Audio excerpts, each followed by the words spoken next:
రాజు అనే వ్యక్తి తన టౌన్ నుండి సిటీకి బయలుదేరాడు ఒక సైకిల్ మీద. అతని వేగం ఎంత ఉంది అంటే 25 kmph ఉంది. అంటే 25 kmph తో టౌన్ నుండి సిటీకి బయలుదేరాడు. మళ్ళీ రిటర్న్ వచ్చేటప్పుడు ఏం చేశాడంటే 4 kmph వేగంతో వచ్చాడు. అంటే వెళ్ళేటప్పుడు ఎక్కువ వేగంతో వచ్చాడు, రిటర్న్ జర్నీ తక్కువ వేగంతో వచ్చాడు.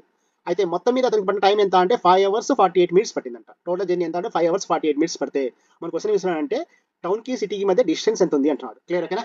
ఇక్కడ చూడండి, మన క్వశ్చన్ ఇచ్చినప్పుడు అతనికి వెళ్ళేటప్పుడు ఒక స్పీడ్ ఉంది, వచ్చేటప్పుడు ఒక స్పీడ్ ఉంది, తర్వాత మనకు టైం ఇచ్చాడు అని చూడండి. Distance equal to time into speed. ఇక్కడ చూడండి, ఇక్కడ స్పీడ్ రెండు రకాలు ఉన్నాయి కాబట్టి యావరేజ్ స్పీడ్ తీసుకుందాం. యావరేజ్ స్పీడ్ చూడండి ఏమవుతుంది, 2 ఇంటూ వెళ్ళేటప్పుడు వేగం ఎంత ఉంది అంటే 25, వచ్చేటప్పుడు వేగం ఎంత ఉంది 4 ఉంది. క్లియర్ ఓకేనా? బై 29, 25 ప్లస్ 4 ఎంత అంటే 29. ఇది average speed. 2 into 25 into 4 by 29 అనేది యావరేజ్ స్పీడ్. ఇంటూ అతనికి పట్ట టైం ఎంత 5 hours 45 minutes. అంటే దీన్ని చూడండి ఎలా కన్వర్ట్ చేయొచ్చు అంటే 5 hours 48 అంటే 548 బై 60. దీని టోటల్ అవర్స్లే కన్వర్ట్ చేస్తాను. 12 4s 12 5s. అంటే చూడండి ఇది మిక్స్డ్ ఫ్రాక్షన్ వస్తుంది. ఏమవుతుంది 5 4 బై 5 అంటే 25 5s 25 ప్లస్ 4 అంటే 29 బై 5 hours.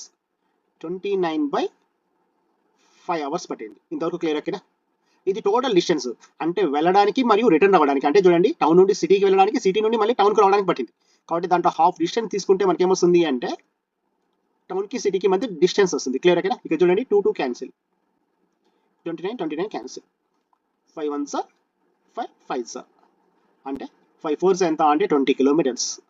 అంటే టౌన్కి సిటీకి మధ్య దూరం ఎంత ఉంది అంటే 20 kilometers ఉంది. క్లియర్ ఓకేనా? ఇక్కడ చూడండి distance equal to time into speed ఇస్తున్నాం. అండ్ ఇక్కడ ఏమవుతుంది 2 ఇంటూ 25 ఇంటూ 4 బై 29. ఇది average speed 2xy by x plus y into time ఎంత ఉంది అంటే 548 బై 60 అంటే ఎంత వస్తున్నట్టు 29 బై 5.